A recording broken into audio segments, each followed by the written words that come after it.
All right, here we are. And it looks like we've got 9 people already in the room.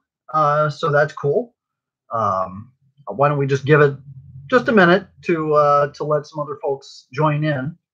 One thing I am going to say is that it seems that we're having a little bit of a difficulty with our email system. As I mentioned, I think in the last session, we changed the website to a new server, which means we also had to migrate the email process. And as a result, we've been having some difficulty with making sure that people are receiving our emails. If this is the case, if you notice that you're not seeing, say, the newsletter from us, or if you're not getting, obviously there are at least 10 of you that got the email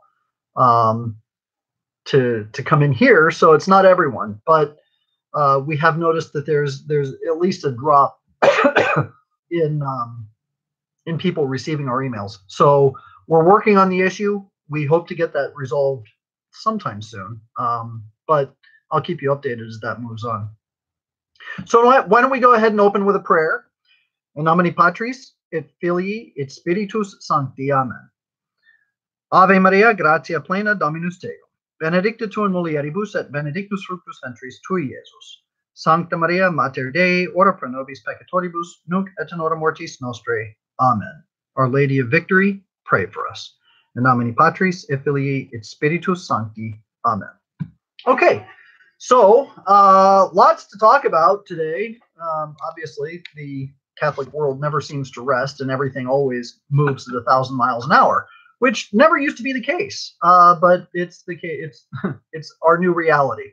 So we'll just jump right in. First, I want to talk about a few things that we are working on at the Lepanto Institute.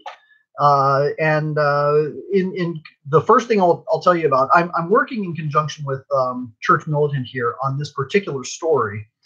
I got a tip from somebody about Marian University in Indianapolis. And the tip that I got was that the campus has become very, very, very pro-homosexual. They have all sorts of different venues where they're promoting homosexuality, and they're propagating this philosophy of homosexuality and acceptance of homosexuality. So here, let me fix something. Live chat. There we go. So that way. All right. Anyway, so all these aspects of the college are promoting homosexuality, and so this individual was very, very concerned about it, and sent me all kinds of photographic evidence of this promotion of homosexuality going on campus. Sent me photographed copies of documentation that is being propagated by the university.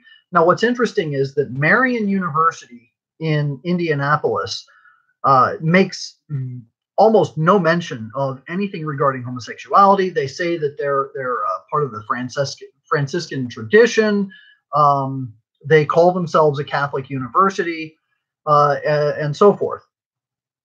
Even the Cardinal Newman Center only has one entry on Marian University, and it has to do with a particular program that was run on the campus where it was promoting homosexuality. It was called the Alliance of something or other, Alliance Ship or something like that.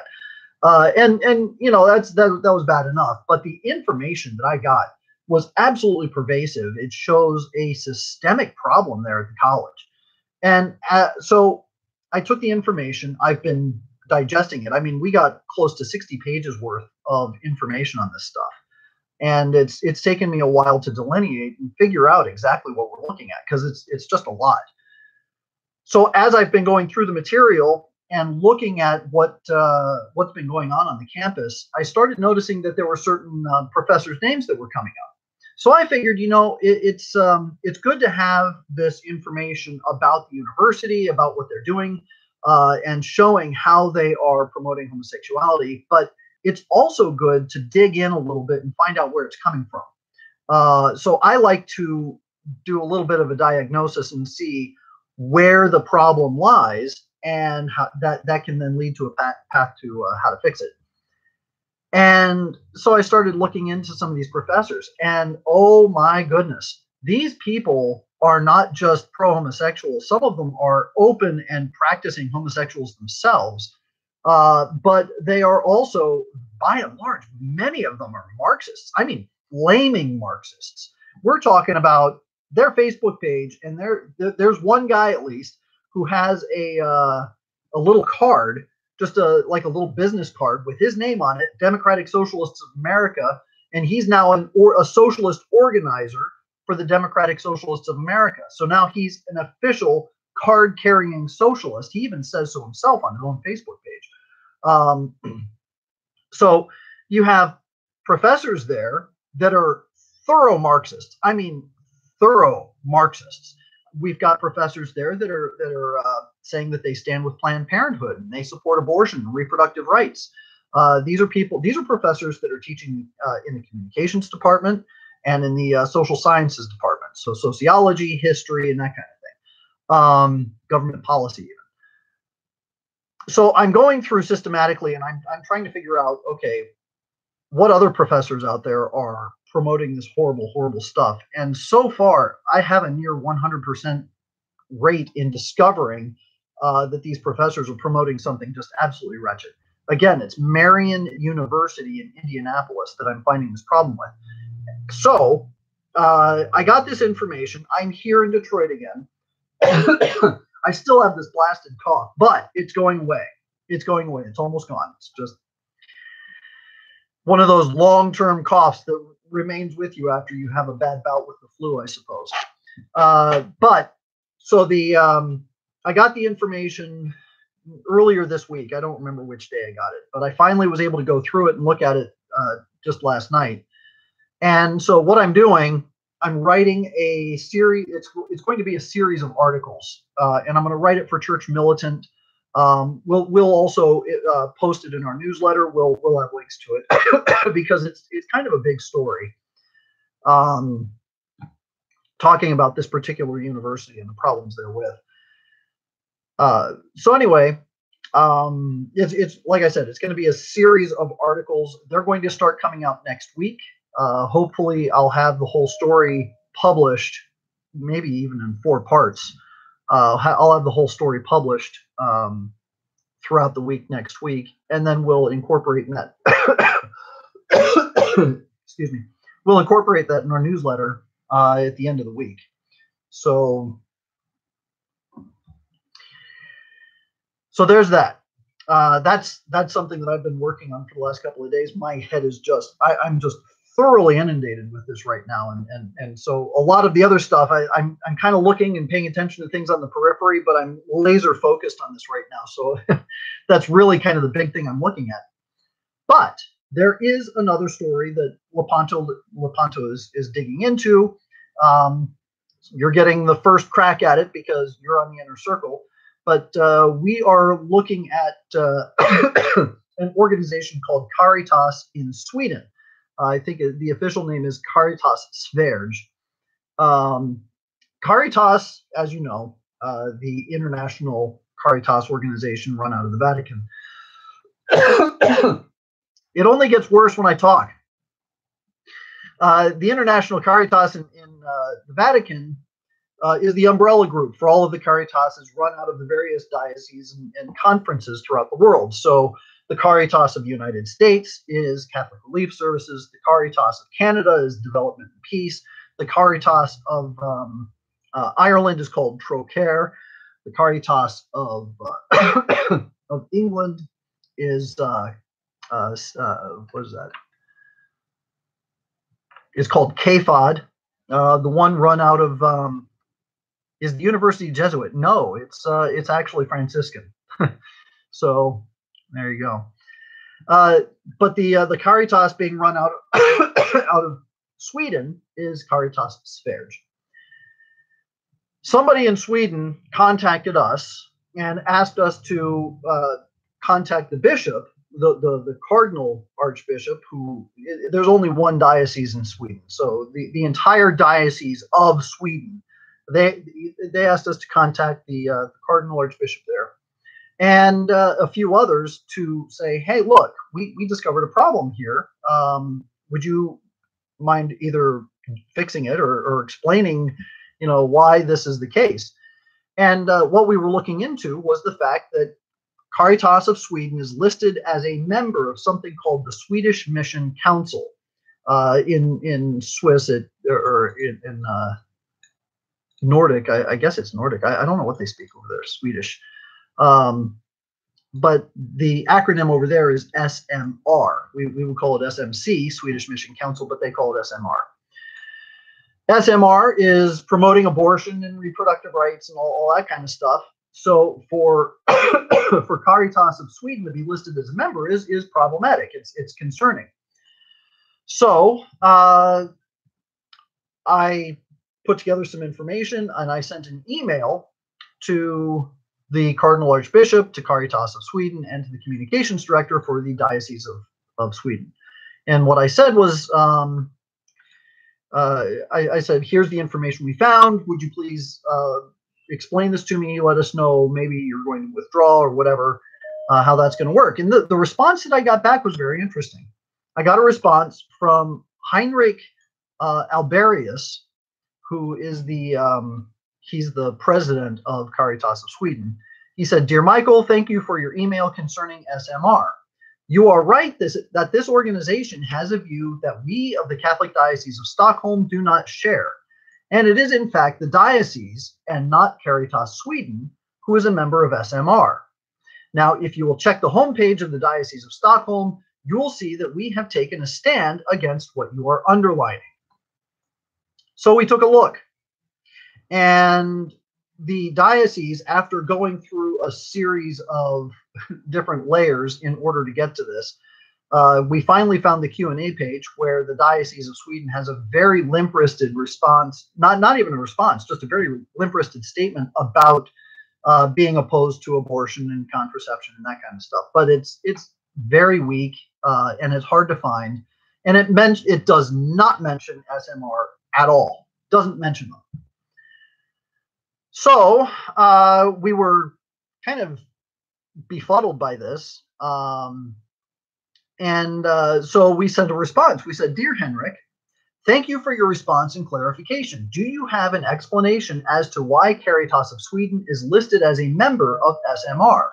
And will you be demanding to be removed from the roster since you are not actually a member? Also, since the Diocese of Stockholm has taken a position contrary to SMR's pro-abortion stance, do you know if the diocese will then withdraw from membership, since it is a dues-paying member? It certainly sends a mixed signal to the faithful to say the diocese stands against the organization's position, but then provide them with funding and remain a member in good standing. God bless Michael." Pretty straightforward, not antagonistic, and certainly not combative by any stretch. And I got no response. In fact, got no response for 2 days. So my team continued to investigate. We continued to look into what Caritas of Sweden was involved with over here with SMR and all that kind of stuff. And we discovered that Henrik is on the board of SMR. That's very strange. How can Caritas Sweden say that it's not actually a member of SMR, but it's the diocese that's the member of SMR, while the president of Caritas Sweden actually sits on the board of SMR? And as a board member of SMR, knowing that it has taken a position in favor of abortion, for him to remain a board member says that he's willing to allow or to participate or to facilitate this idea under false pretenses. I mean, it's a scam. So here's the response that we sent, or not even a response, just a follow-up email. Henrik, as I am continuing to work on this article, I double-checked and saw that SMR has you listed as a board member of this organization as of 2017. Is this information correct? Are you acting on behalf of Caritas Sweden in this position or as a representative of the diocese?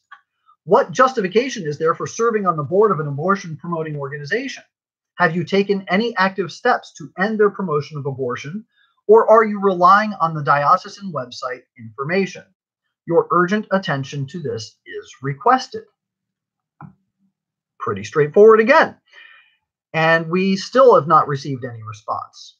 And by the way, this email was sent to Henrik, who is the president of Caritas Sweden. We sent it to the Cardinal Archbishop, and we sent it to the communications office of the Diocese of Sweden. And we've done that with each email that we've sent. And we have not received one response from either the Cardinal or the communications office. And the only response we have from Henrik is to say, "Oh no, it's not us that's a member. It's the diocese that's the member." And that's the only response we've gotten. It's kind of silly. But then it turns out, and this is the thing. This situation, it just gets worse and worse. Henrik apparently is a Dominican priest, but he doesn't sign his stuff as father. He doesn't indicate that he's a priest. He doesn't even have OP at the end of his name, except in one document that I found elsewhere that indicated that he's a Dominican priest. He's identified as Father Henrik Alberius, OP. So no response. He's a Dominican priest. He's on the board of this horrible organization. And then, of course, we continue to dig, because as they don't respond, it raises a couple of questions. And we say, well, what else are they hiding? And what else are they involved in that they're not talking about or they're not telling us about? So after further digging, we discovered that Caritas of Sweden is listed under the governance and staff with the executive committee on the board of another organization that's actively pushing reproductive rights and abortion.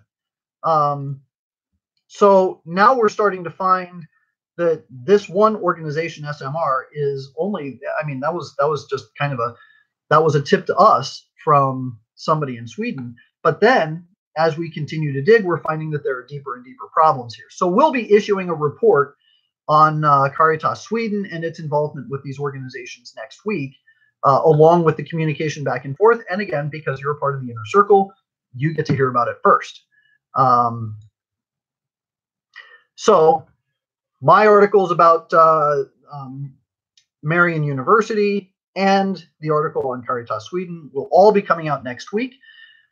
In the meantime, we've had a few others call us to investigate about several other organizations, including Catholic Charities USA. Now, I dug into Catholic Charities USA back in 2012 or 2013, I think, one of the two.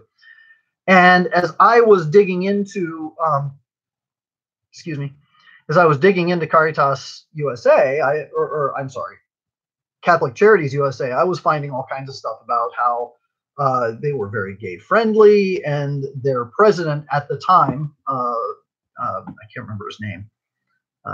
He was a priest. So the president of Caritas at that time was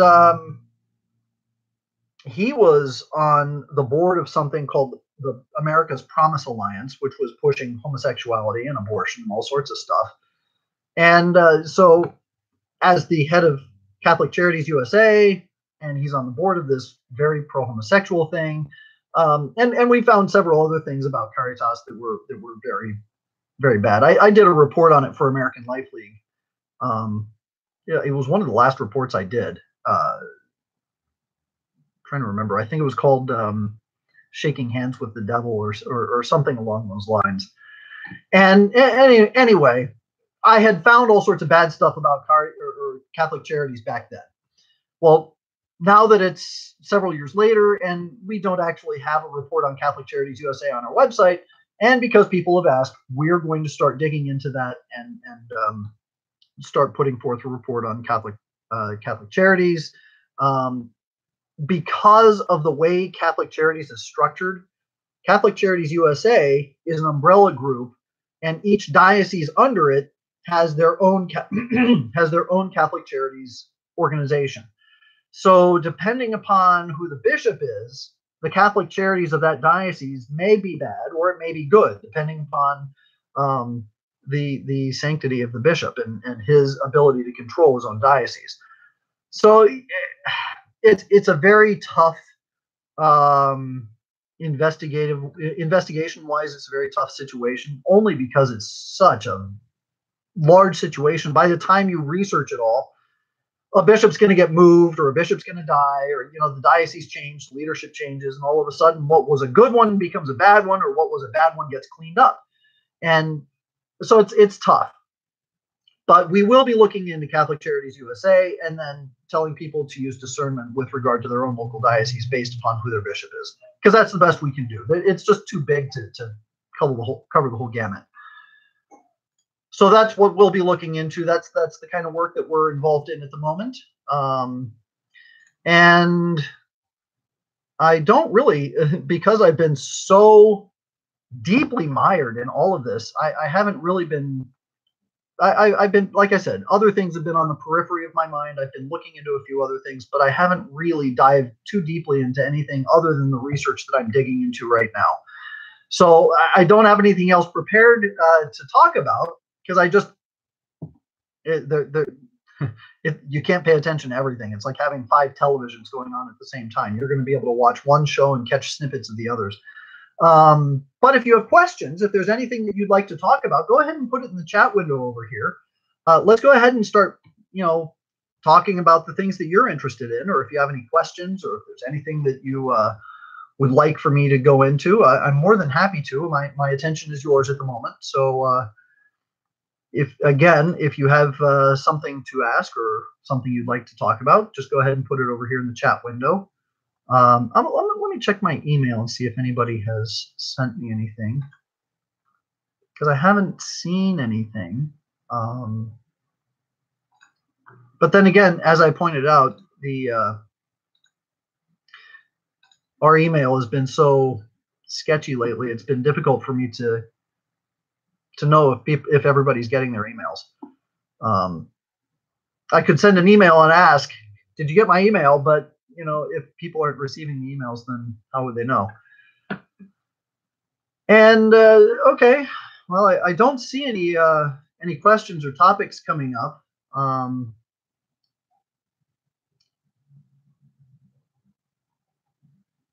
Maybe give it just another minute or two.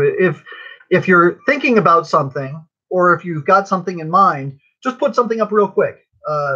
Okay, here we go. What is the latest from the rally and the bishops' conference? Well, there's a lot going on with the direction that the USCCB is going to take. I mean, I think that a lot of bishops, a lot of the good bishops, have become very discouraged with the USCCB as a whole, because they couldn't even agree to encourage Pope Francis to release information about Cardinal McCarrick, which should have been something that was universally acceptable. Obviously, the 3 that were vocally opposed, Cardinal Wuerl, Cardinal Cupich, and Cardinal Tobin, obviously they have a vested interest in keeping this stuff quiet, and they don't want to talk about it. Who will the bishop be in DC? Rumor is, who was that? There was a new name that got floated just a day ago. And this name wasn't. He was actually not so bad.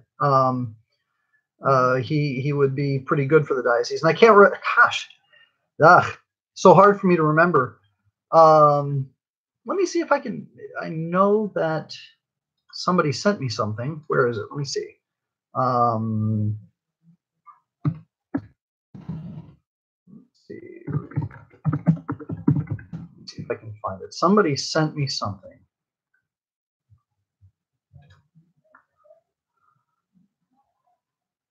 Well, that was a few days ago. So the last thing that I heard before recently was that Archbishop Amond of New Orleans would be tapped, and he's no better than any of the others. He's the same kind of liberal mishmash that we would have had with any of the other names that were floated before. But there was somebody who was recently identified, and I don't have the name right now, so I wish I could answer your question. I don't know. I guess we'll find out eventually, but it's kind of funny how all these names just kind of keep coming and going, almost as if somebody's tossing names at a dartboard to see which one sticks. Let's see. Can you comment on what is happening in the latest regarding Archbishop Vigano and his brother and the lawsuit? Absolutely. In fact, I talked about it today on Church Militant, on Church Militant's download, and here's what happened. Obviously, there's a coordinated effort to try and discredit Archbishop Vigano, try and make him look like a jerk and untrustworthy and all that kind of stuff. But and the headlines that came out of Europe regarding this lawsuit were absolutely ridiculous and false. What happened is this. I'll get to that one in a second. What happened is this. Archbishop Vigano and his brother received a large inheritance from their parents, but it was an undivided inheritance. Okay, it was simply in the will. The parents said, "We are leaving X amount of dollars to our children." Boom. So it was a block amount of money. So Archbishop Vigano and Father Lorenzo, his brother, took the money, and they both put all of the money that they had into this into Burundi. It was a mission in Burundi, a monastery, and they gave them money, and then they gave them the rest of their money to various other charities, but the vast majority went into this monastery in Burundi. Well, I guess after a while, Archbishop Vigano's brother decided that he wanted that money after all, and so he sued his brother for his half of the money, even though the two of them together put their money into this particular monastery and various other charities. And so he was initially suing for 40 million euros. It got tossed out of every court that it got brought into. And my understanding is that it was about 10 different courts that it went before, and each time the judge was like, "This is ridiculous. No, you're not going to be able to take this kind of money from Archbishop Vigano, because this was a joint inheritance, and that inheritance was decided upon. The use of that inheritance was decided upon by both of you collectively and given to these various charities. No, we're not going to give you the money." Ultimately, Archbishop Vigano at one point settled with his brother and gave him 1.8 million euros, which I guess he still had. Gave it to him. The last court where this was heard, where his brother was suing him for 40 million euros, the judge tossed the 40 million euros out and then said, the settlement is going to be 1.8 million euros, which is what Archbishop Vigano had already given him. So it was a recognition of settlement, is what it was. So it wasn't that the court ordered him to pay something, because it's already been paid. It's already been settled. And so it's the smear campaign that came out of it was that the court condemned Archbishop Vigano for mistreating his brother and ordered him to give him 1.8 million euros. That's not what happened. That's not what happened. It was he'd already given the money to his brother. It was a recognition from the court that the money had already been given, and it was already agreed upon based on everything that they were doing. So it was effectively tossed out. That's what happened. So that's why his Archbishop Vigano's lawyers had to come out and make a statement and say, "Look, this is a smear campaign. This is ridiculous. This is not what's happening." And that's the long and short of it. February 19, sexual abuse meeting with Pope Francis. Any ideas about what you'd expect to happen? Well, coming from the Pope of Surprises, let me think. What do I expect to happen? I think well, obviously, it's going to be a kangaroo situation where everything is already decided. There's not going to be anything new. It's going to give the appearance of collaboration and discussion and decision making, and they'll probably write a statement or two condemning the actions of Archbishop McCarrick, and saying, it was a bad judgment that he was actually elevated. And gosh, if I had only known all of the details, then I never would have elevated him, even though Archbishop Vigano had already given the details to Pope Francis.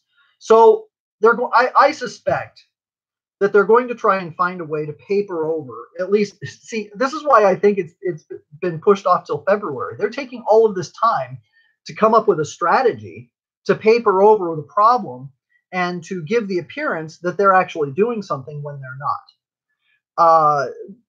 Obviously, what we have to push for and what we have to demand is not only that this commission, that this investigative body,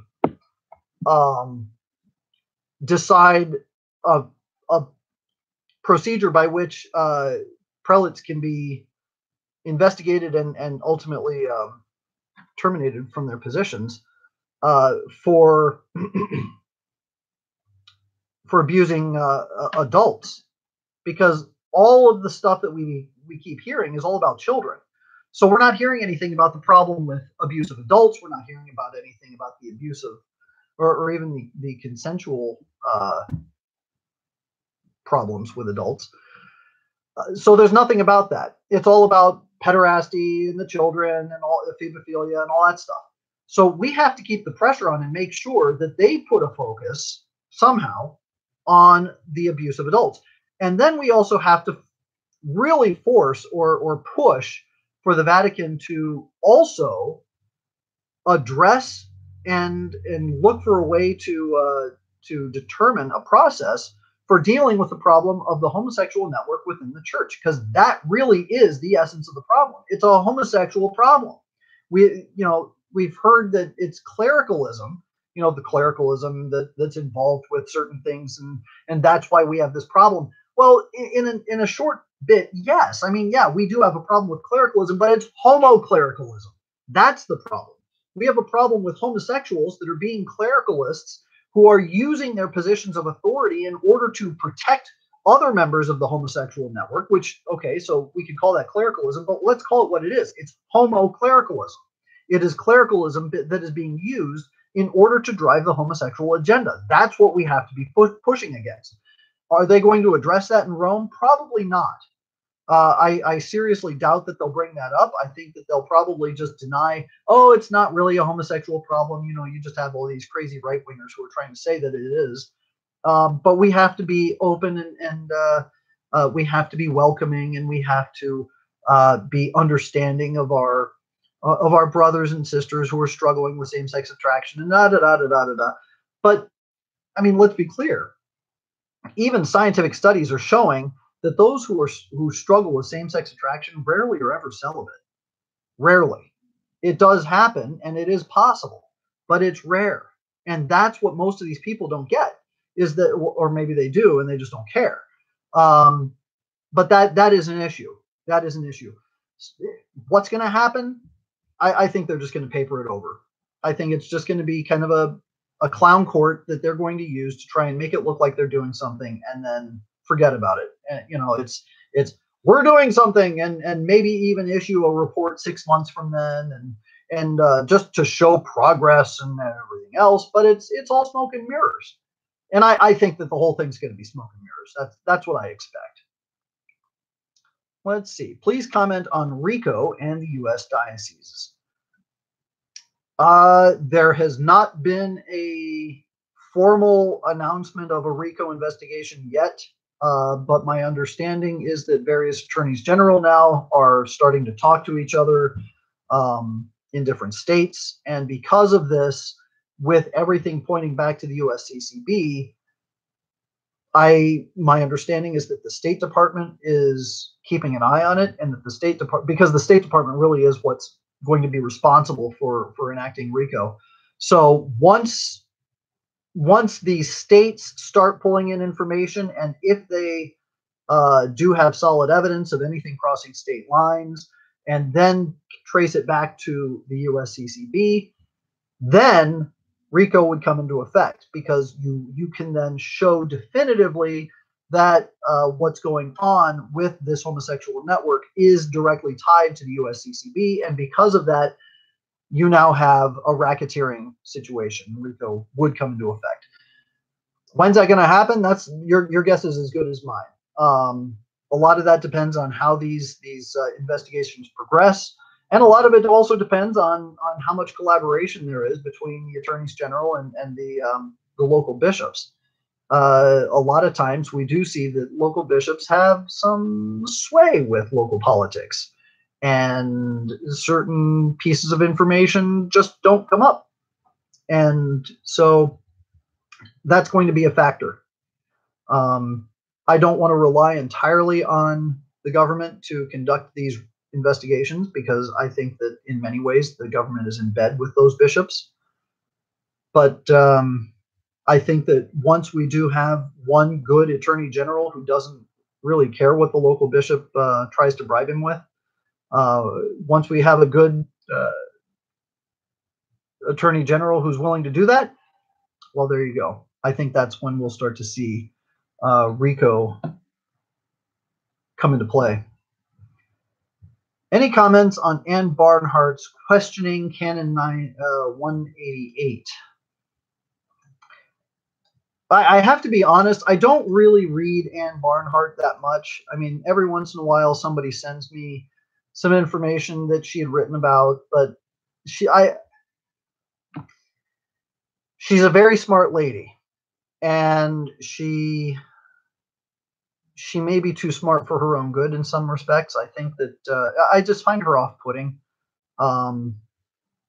She mixes a lot of her own commentary in with the facts, and it's very, I don't know. She draws a lot of conclusions that may or may not be accurate, but she doesn't have she doesn't think like a lawyer in this respect, where she would take the evidence and plant it and progress with it in order to show this, then this, then this, and therefore that. So I don't know. I don't know the situation with Canon 188 because I haven't read her commentary there. But I just to be honest, I don't really read her that much. So if you have something specific to ask, like maybe give me a detail on what she said, I might have something to say. But I don't know what she said about it because I haven't read that. What about the Pope's book on homosexuality and the priesthood? You know, this is the Pope of contradiction. He's the Pope of many different things. Pope of surprises, Pope of contradictions, Pope of mercy. You know, call him what you will, but he wrote that book, and in the book he said that he is concerned about homosexuality in the clergy, or homosexuals in the clergy. Concerned. But every time we turn around, he's elevating these homosexuals and surrounding himself with them. Cardinal Coco Palmario is probably the most notorious in the Vatican. He was identified as the ringleader of that homosexual orgy that took place in the papal apartments. His own head of the pontifical households was a known homosexual. The man had a call boy dealing with him in a stuck elevator, and they were both discovered.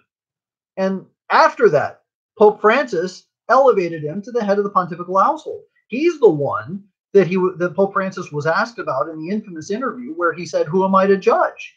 So the Pope says a lot of things, but then he does something different. And this is how a Peronist thinks. A Peronist, there's a famous story about Juan Perón where he was driving somewhere, or he wasn't driving. His driver was driving him somewhere, and he said, which way would you like me to take?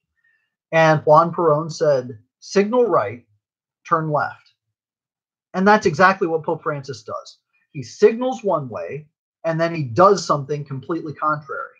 He says the right thing sometimes, but then he puts into place a measure that completely undermines it. So I think his book is it's just more of the same. It's another way of him signaling, virtue signaling almost, saying, "Oh no, I'm concerned. I'm really concerned. See, I wrote this book, and this book now says how concerned I am." But actions speak louder than words, and at this point, I don't really trust anything that he says. So that's the best I can say about his book. Um, it's just more of the same. Let's see. Speak about the children and pedophilia in a PR effort to hide the real problem. Homosexual gay ring in the church. Speaking about children.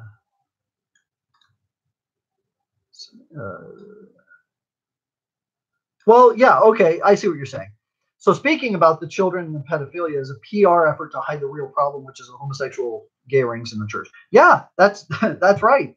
That is the problem. And the pederasty and the pedophilia and the ephebophilia, they are issues, they are concerns, but those are not, let's put it this way.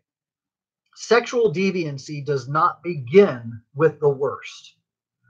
If you have somebody who is a necrophilic, for instance, they didn't start with necrophilia. They didn't just wake up one day and say, you know what, I think I'm going to go get it on with a corpse. They didn't do that. That's not how it works. They don't suddenly think, gosh, I think maybe having a romantic relationship with the dead is the way to go. It usually starts, or it does start with some other perversion. It probably starts with pornography. Most of these situations, they do start with pornography. Then the pornography turns into, in many respects, probably turns into fornication, where they start, getting into all kinds of different relationships. But it doesn't take long for somebody who is involved in pornography and fornication and all sorts of other sexual extramarital affairs. Ultimately, at some point, something happens and they cross a line into deviancy. Maybe, they're so into porn that they start deciding that they're going to do something like strip naked and go run down the street because they get a thrill out of it. It's something new. It's something that they can feel jazzed up about. So they'll do something like that, or they'll I don't know. I mean, how do you get into the mind of a sexual deviant? But there's usually something else that they'll get involved with to give them more of a thrill. The more perverse they become, whether it's homosexuality or bondage or sadomasochism or some sort of perversion, usually will then lead to something worse, like abusing children. Why? Because they're now addicted to the thrill, and then you have the crime of opportunity. So the problem with the pederasty and the pedophilia is an outgrowth of the problem of other sexual perversions, usually beginning with pornography, generally going into homosexuality, especially with the priesthood because of the nature of where they are. And it just gets worse, and that's where the pederasty comes from. So is it a PR effort only? Well, no. I mean, there is an issue with pederasty and pedophilia and the abuse of children, but the focus of that, without going to the logical conclusion that the root of the problem has to do with the perversity in the mind, starting with the custody of the eyes and then going into other things, homosexuality primarily, that's where the smoke and mirrors is, because they're trying to smooth over what really is at the heart of the problem. They don't want to talk about that because that's where they're finding most of their their thrill ride. That's where most of them are having their. It's gross. I don't like talking about it, but that's where most of them coalesce. Okay, so that's what I can tell you about that. I do think that the pederasty and the pedophilia is more of a PR effort to paper over what the real issue is, only because the pederasty and the pedophilia are proved. I mean, you look at the evidence, and there it is. It's right there. You can, yes, these people were abused. These children were abused, and it is a problem. And it's not just a regional one. It's a global one. It's en masse. So there you go. Well, we've been talking for 45 minutes. I think we'll go ahead and wrap it up here. Next week, I will be back here at the same time. So I'll be here in Detroit. My time in Detroit is going to be reduced greatly. When I first took on this endeavor to work with Church Militant, Michael and I were talking about how to how this would work, and what kind of collaboration we can do. And we said, well, let's give it a year. Let's see how well it works with you traveling back and forth from Virginia to Detroit and that kind of thing. And it's not easy. It's been hard on the family. And so because of that, we're looking at different avenues. We're looking at what else we can do to collaborate and to continue, because we have a great relationship. I mean, Church Militant, Lepanto, it's a natural fit together. So with that, we will continue moving forward, but I won't be traveling so much, and that's a good thing. So I will be here in Detroit next week, and then after that, God willing, I'll be back home, and I'll be more regular from home. So do not forget that tomorrow is a holy day of obligation. Remember that it is the feast of the Immaculate Conception, which is a national, well, at least in the United States. Some of you are not from the United States. One of you at least is in Ireland. But in the United States, it's a holy day of obligation. And it's one of my favorite feast days. I absolutely love the Immaculate Conception. I do everything for Our Lady. So, and I always will. So please pray for me tomorrow, and I will be praying for you. And I will see you all next week. So let's close with a prayer. In nomine Patris et Filii et Spiritus Sancti. Amen. Ave Maria, gratia plena, Dominus tecum. Benedicta tu in mulieribus, et benedictus fructus ventris tui, Iesus. Sancta Maria, Mater Dei, ora pro nobis peccatoribus, nunc et in hora mortis nostrae. Amen. Our Lady of Victory, pray for us. In nomine Patris et Filii et Spiritus Sancti. Amen. All right, good night, God bless, and I'll see you next week.